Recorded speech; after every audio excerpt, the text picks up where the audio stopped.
Ассалаумағалейкум, құрметті көрермендер, сіздерге мен бірге беккизадасы достар. Бүгінгі видеода біз менің көп видеомда қарап жүрсеңіздер, осы шет оң жақ қапталында сурет тұрады. Оны қалай істеу керек деп көбісі сұрақ қойып жатады маған.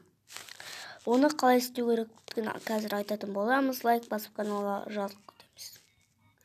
Достар, ең алдымен менеджер видео дегенге басамыз.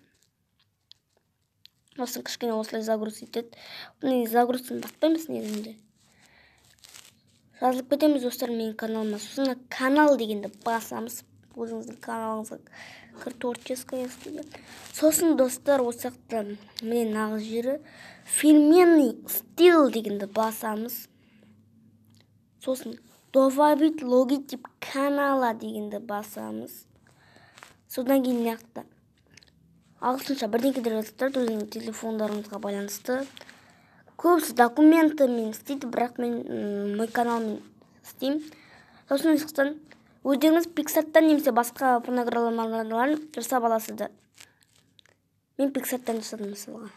Осылай қойдым. Қойылған онша білінбейді, сосын сохранитті басамыз. Достар, өзі қойылады қазір. Міне қойылып жатыр, міне осылай беккизад деп жасап алған алдында мен.